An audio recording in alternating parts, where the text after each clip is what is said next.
of the jury, lovely timekeeper, alienated members of the government, realistic members of the opposition, beautiful audience. Good evening. How are you, honorable proposition? Feeling the glory, feeling strong. For that, I'm almost sorry, for it won't be for long. Since your motion is absolute, it will be my pleasure to thy refute. You keep saying that hopeful thinking is everything, but you don't take into account when your hopes don't come true. You have no idea how I felt last week when somebody told me that Santa Claus doesn't exist. It's really, really bad. I don't think I'll ever recover. I'm serious. Shame. So, what doesn't kill you only makes you stronger, huh? We're talking about pretty philosophical stuff today here, huh? Appropriate emotion from Kelly Clarkson. Or Nietzsche, as wish. Nietzsche, the same guy who said, "Of all that is written, I love only what one has written in his own blood." Well, I am too a big believer in empirical proof. And today, that is my point, ladies and gentlemen. The government believes in a one-size-fits-all view of the human condition. And as Jeremy said, this view is illegitimate because it fails to understand that suffering is individual, particular, and unique. You cannot ignore suffering. Point of information, man. Yes, please. So what would you say to the homeless guy your minister just mentioned? I wouldn't say anything. I would try to help him. But that's what I do. I support people. Make him But stronger. hopeful thinking isn't everything. He can think, I'm going to win $1 million today. It's not going to happen. So if you want to say what doesn't kill you only makes you stronger, and want me to agree with it, like Nietzsche, I want some bloody proof. I want to play a game, okay, government? I want you to feel firsthand what this motion means. So let's go. First off, light stuff, you serve as a human sex slave for ISIS. Then I'll put you in a war zone with no food, no medical supply, and no clean water. Also known as the everyday life for many kids in Central Africa. And then let's take off, thank you. Then let's take off a couple of limbs, because you see, I'll let you choose. I'm very generous. And with a bang, let's throw in some cancer, AIDS, and the drug addiction, because without that would be just kind of boring, right? And then you can tell me how you feel about this motion. I think you lean more for the side of what doesn't kill you makes you sometimes wish it had. Yes, please. So you say that we do not accept the difficult reality of life, but you do. And how do you explain that this acceptance does not make us stronger? Just believe it does not make us stronger. That's basically it. So if you're still not convinced, I'll give you some stats. I know engineers love stats.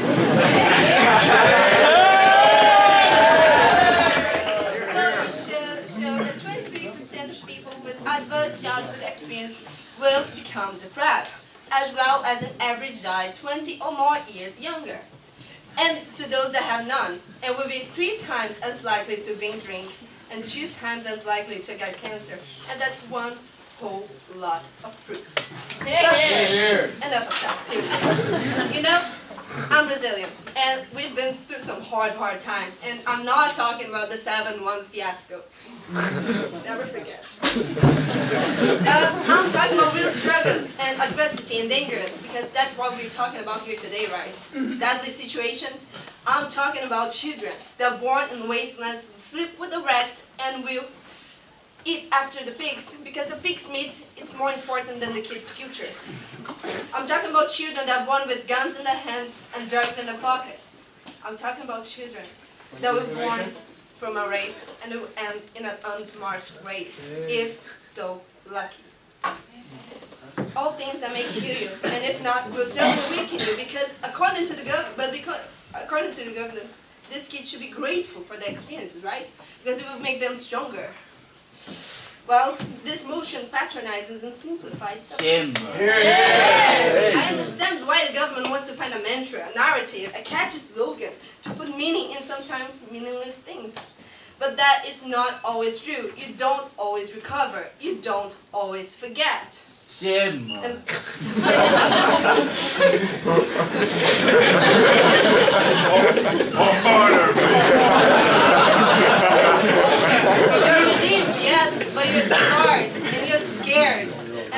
ladies and gentlemen, it's called trauma.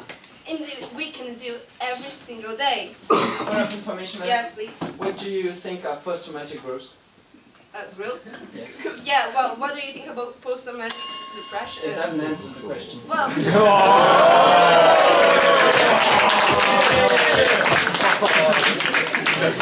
the only thing, right? So, of course, you may say that after an adverse experience, the one who survive are the fittest, but that's not why people are stronger. It is in spite of the hardship that people are strong. It's because they have a support system, a loving upbringing. They have something to fight for. And that's what this motion and the government forgets to mention. But we on the opposition, we don't. And we won't, as you see throughout this debate. So, I've given you multiple counter-examples to prove false your absolute truth, right? And I don't think I need to explain basic math to a house full of Polytechniques, best and brightest. So, ladies and gentlemen, please don't ignore suffering. Do the right thing. Reject this motion.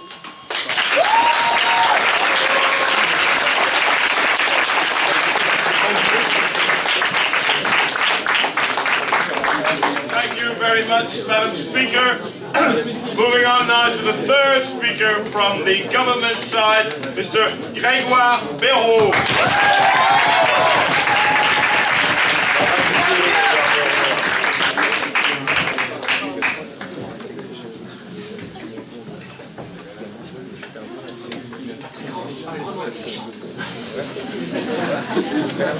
Thank you, Honourable Chairman, or should I say, your Irishness.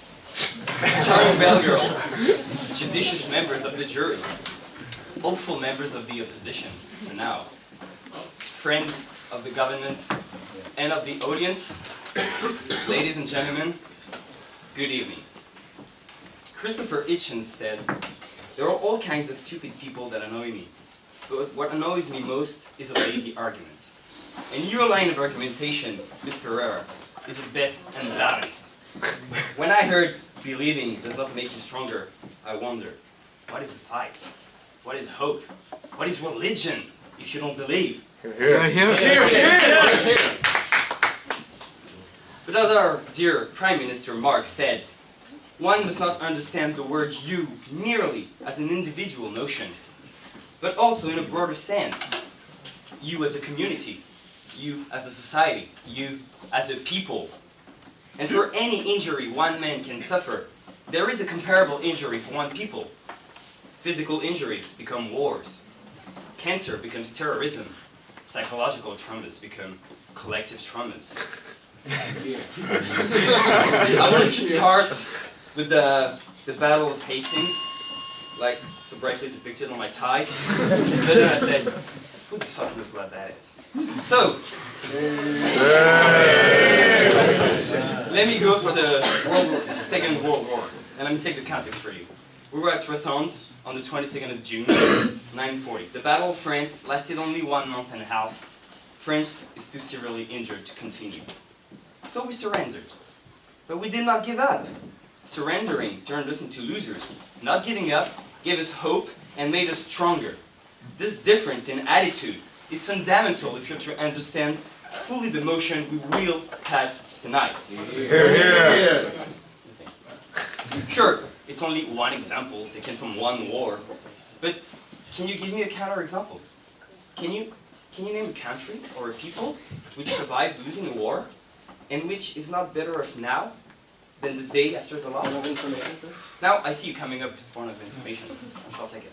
What about South Sudan? They are now into a civil war and they have gained independence after the war. That's precisely my point. History takes time. Those conflicts you speak of, Mr. Khatib, they're recent. So let history follow its course, and then you may ask a question again.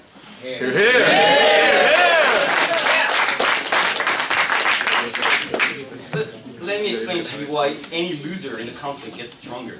The conflict, by its extent, by its toll on human life, and by its consequences, is not something you forget. It's something that sticks in your mind, and as such, it becomes a reference point. A reference point that allows the society to move forward and undertake necessary changes. Look at the numerous conflicts in 19th century France. Look what they led to. As many political and structural changes. Look at the American Civil War. What began as a struggle to preserve the Union ultimately decided the abolition of slavery. True, you might say that those conflicts are becoming scarcer now, and you would be right. But that does not mean men have stopped killing each other. Like cancer, which spreads to the whole body, terrorism now plagues our whole society. And believe me when I say I wish I had no example to illustrate these points, but it so happens that I have one. It's still all very fresh in our memories. I'm sure you still feel a tiny bit of anger and incomprehension. But look at their reaction. Look at the answer the French people gave. Aren't you amazed by the strength they displayed on the 11th of January? I am, and that's exactly what it's all about. We surrendered to the moment, but we did not give up. Instead, we used it as a symbol, a reference point, to create one of the strongest feelings of France's national identity. Yes. You said that history takes time, yet you're using something that happened 3 weeks ago. How do you explain that? Once again, that's precisely what I was about to say. We went over the terrorist attack, but it would be futile to deny the psychological aspect of those days. I mean, France experienced a collective trauma it has yet to overcome. I agree with you on that. But a collective trauma leaves indelible mark on group consciousness. It marks memories forever. And as such, it is one of the highest obstacles a society might have to clear. And the way Germany did it after World War II should be an inspiration to us. After shrinking under the guilt of being perpetrators or supporters of monstrous atrocities, they proved their resilience by making the proper sacrifices. They managed to launch their economy anew and become stronger, turning out as the leaders of the European Union. That attitude is the cornerstone of our capacity to move forward after a tragic event. It is what's been pushing us to fight diseases and epidemics. Our colleague Aude will elaborate this point even further on a biological level. But let me just say that this attitude is what eradicated smallpox. It's what drove scientific research for centuries. It's what elevated vaccines into one incarnation of the motion in today's society. This human behavior is even more significant in this context, for it gives us a common stance and a shared objective. And tonight's objective, ladies and gentlemen, is to accept that what does not kill you only makes you stronger.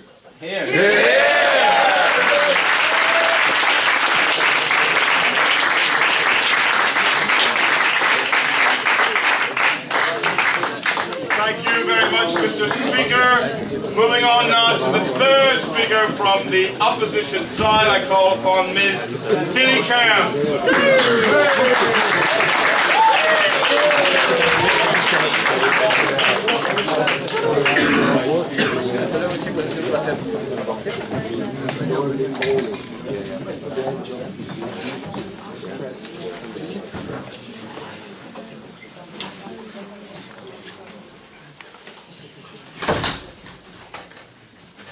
Good evening, Mr. Chairman, beautiful timekeeper, honourable members of the jury, members of the government, intelligentsia of the opposition, ladies and gentlemen. As you probably already guessed, I am Australian, so I see it as quite fitting to start my speech by serenading you with something from my mother tongue. Bloody oath, it is absolute bulls dust what these dunny-rats over here have been yapping on about. London to a brick. They've got a few kangaroos loose in the top paddock because we've been in a pearl, and they ain't gonna knock back our fair dinkum arguments. You'd have to be as mad as a cut snake to believe that what doesn't kill you only makes you stronger. Translation, we don't agree with you. It seems this evening, ladies and gentlemen, that the arguments from the government have about as many flaws as a Leaning Tower of Pizza and about as much stability. In the words of the Australian philosopher Iggy Azalea, I'm a realist. And this debate has come down to one key argument, that we will grow stronger no matter what. Sometimes it just doesn't work out like that. And excuse my French, but shit just gets in the way. Ladies and gentlemen, I'll let you in on an observation from this evening. The proposition are, actually not so secretly, calling us all control freaks. They have been arguing for absolutists and they've been believing their own rhetoric that tonight, as they go through the acute ordeal of having to defend themselves close to their deathbeds, their speakers are only getting stronger? How confused are they? It is this illustration of the educated and informed affluent members of society trying but not succeeding to escape their own mortality. They provide a modern day example of what this phrase has done to society. It has made us utterly delusional.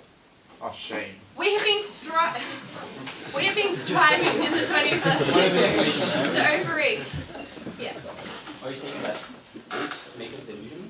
Hope should not lead to hopelessness. We have been striving in the 21st century to overreach, overpower, to over-control our surroundings. We believe we can manipulate to gain strength from any situation, to the point where what doesn't kill you only makes you stronger. Now don't get me wrong, there is a place in this world for positive thinking. Medical studies have consistently proven the power of positive thinking through the use of the placebo effect. 30% of patients were able to feel less pain through the use of positive thinking. That still leaves 70% continuing to lead their lives in pain despite positive thinking. 70% weren't able to feel better. 70% weren't able to feel stronger. Ladies and gentlemen, our mind's ability to build a bridge and get over it, it's only worth 30%. And correct me if I'm wrong, my maths is no thank you. My maths might be a little bit off, I don't go to Polytechnique. But that is not 100%. That isn't complete, that isn't unambiguous, universal, total and utter control. I beg the question, ladies and gentlemen, who places these ideas in our minds? Is it the homeless man on the street? Is it the rape victim in a psychiatric ward? Or is it the elite sitting on the floor, sitting across the floor from us? Shame. The strong inform the weak, the strong inform society, and the strong bully the weak into isolation. We've been feeding off the lies filtered through to us from the feel-good thinking machine of the strong rule makers of the world. We've been encouraged, no thank you, to believe that if you think positively enough, you can change your reality. If anything bad goes against you, it's because you didn't think positively enough or you didn't act positively enough. Thus, we isolate anyone that is weak. We turn a blind eye because it doesn't fit with our ideals. We as a collective shun them from society. A Paul that my last speaker, Paul, will touch on later. On a pretty information matter. Thank you. No, yeah. What do you think, what do you say of recovering addicts who extend help to new people who are trying to recover from drug abuse through support meetings, for example? Yeah. That's great, but has that made them stronger? It's deteriorated their body at the same time. It doesn't only make them stronger. As a kid, I was always... Now to a slightly happier point, please pull out your tissues. As a kid, I was always told that Uncle Mike was a little different. He liked living away from town with his kangaroos and kookaburras. I was told that it was easier for him to be away from the masses, but rather it was easier for the masses to be away from him. You see, my Uncle Mike was a weak man. He returned home from the Vietnam War, suffering from severe PTSD. He chose to live 3.5 hours from civilization out in the middle of scrub. My Uncle Mike chose to live out in Woodward because society didn't understand his weaknesses, his fears. They couldn't understand why he had to stockpile weapons underground in case the Indonesians invaded. They couldn't understand why he wasn't a stronger man, why he didn't fit with their preconceived ideas. Ladies and gentlemen, I ask you, do you understand the depths of depression, anxiety, the fears from the ravages of war? Have you dealt with it firsthand? Very few of us have, given the fact that we didn't recognize what shell shock was until well after World War II. We act on what we don't know, and we act on what we don't understand. As a collective, we find it easier to dismiss and to walk away from something that is too difficult to isolate. My Uncle Mike did not return home from the war stronger. He did not return home from the war. He returned home from the war diminished as a person because of his experiences and because he couldn't understand and we couldn't handle.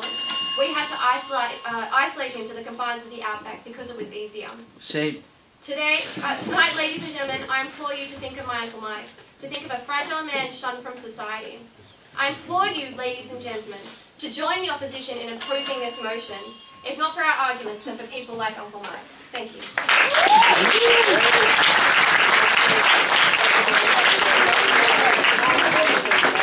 Thank you very much, Madam Speaker. Moving on now to the fourth speaker from the government side, Ms. Aude Durand.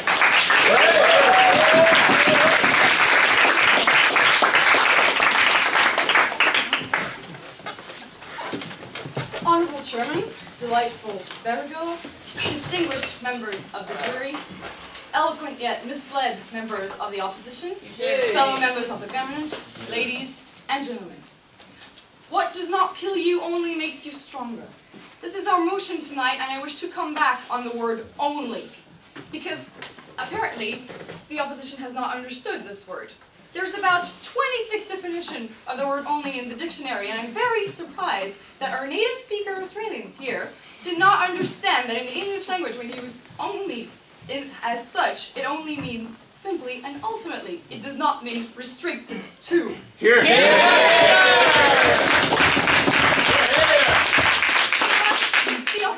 The opposition has not been listening to us. This is further proved when they keep trying to portray us as inhumane, ignoring sufferings, and they call to your emotions. They try to move you to tears. Well, first, if they have to go down this road, it proves their lack of arguments. And second, we are the most humane here because we wish to extend help to people who have suffered and to tell them that they will grow stronger from this.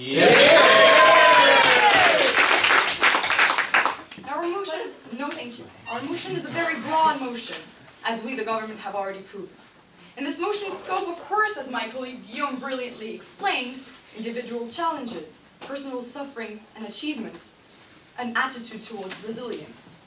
In its scope also, how a community, a people, can thrive from the wounds it suffers. My colleague Grégoire efficiently shed light upon these wounds, which can encompass wars, famine, and even pandemics. But ladies and gentlemen, now I will prove that this scope is even broader still. How? Well, we have demonstrated that people's will to overcome obstacles is untamed, be it on a small or big scale. But, for instance, and to come back on my colleague Grégoire's example, when governments, rather smartly, I dare say, allocate funds to scientific research to fight against diseases that have devastated our population, in order to prevent further epidemics, they are simply mimicking one of the biosphere's greatest natural mechanisms, immunological memory. No thank you. Now please, humor me a minute, and let me live every little girl's dream of becoming a teacher for this particular point.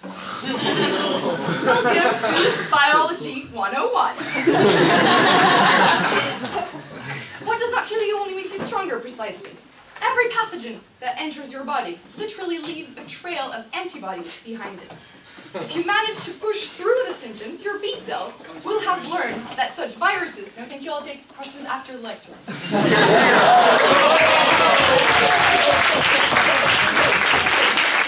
Your B cells will have learned that such viruses, such bacteria, or such fungi are dangerous for you. This is called adaptive immunity, and your immune system will even organize a reserve of antibodies in case of a new attack, effectively making your body stronger than before. Here. Now, mankind has Other indeed... information? Yes, please. Lecture done, right? As you see.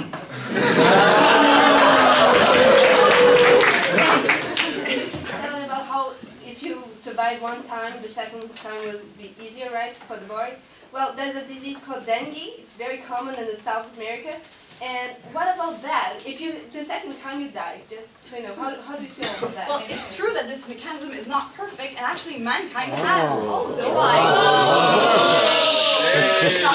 as such, but mankind has realized the immense value of this mechanism and tried to generate it artificially through vaccination or medication and getting you the benefits of experience without even being sick one first time.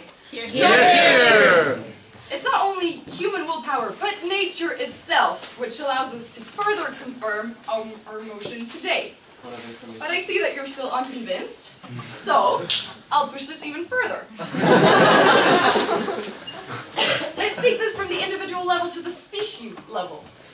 The story of Homo sapiens sapiens in itself tells us tales of all the things that could have made him extinct, but against which he learned to defend. Ice ages, through which he went with fire and clothing, or desertification, through which he learned to cultivate and irrigate. Now seriously, not only Homo sapiens, but an even broader scope still, biodiversity. Have you ever heard of Darwin? Well, so maybe you know that how a species survives, develops, and thrives in a new environment. Nature selects competitive advantage through the reproduction of individuals which have overcome dangerous obstacles. I'll take it nonetheless. Don't you think that Darwinism is a good example that only the strong fits into this motion? Well, adaptation! Species scale that does not extinguish the species makes it stronger. Here. An inconsequential example for you. Whatever dismayed dinosaurs, the masters of the Cretaceous era, and did not kill mammals, did not simply make them stronger. They made them the new masters of the earth. Nature, therefore, learned its lesson and renounced giving power to the biggest animals on the planet, and well, we all know that size doesn't matter, and instead gave power to brains. Survival of the fittest. This is how biodiversity works, the miracle of life on Earth, and this is how nature makes sure that what does not kill us makes us stronger. And members of the opposition, I very much hope that you will manage your disappointment best tonight, and I have no doubt that in any case, you will grow stronger from it.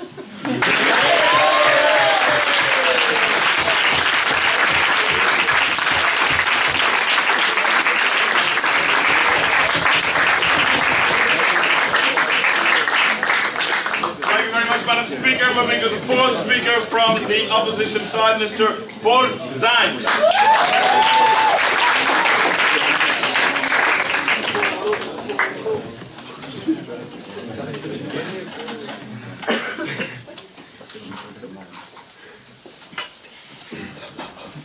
Thank you, Mr. Chairman and Irishman, Irishing, Timekeeper, honorable members of the jury, dear colleagues, members of the opposition, members of the House, ladies and gentlemen, good evening to you all. I have to say I'm a bit relieved. You see, it's my first time here at Polytechnique, so when I first saw a couple of guys in military uniform, I thought of our motion and I said to myself, well, this can go one of two ways.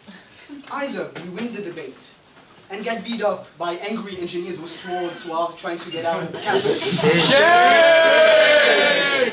Or, second option, the members of the government get so annoyed by the brilliant performances of my colleagues that in an ultimate act of despair, they try to prove their point that, well, only death really can weaken you by actually shooting me and, well, putting this grenade. Now, I'm still here to point out some inconsistencies in what they just said. So Aude here started her speech by saying that they wanted to help the ones who suffered. Aude, the fact that they even need help is proof that what didn't kill him actually made them weak. Basic logic. On a point of information, sir. No problem. A simple question. Have you skipped your economics 101 class? Do you know basic macroeconomics? I mean, I'm sure Jean Tirole would be ashamed. I'm going to show you that the government's recipe for strength, if embraced by everyone, will on the contrary be destructive on a grand scale. For that, let me put my economist hat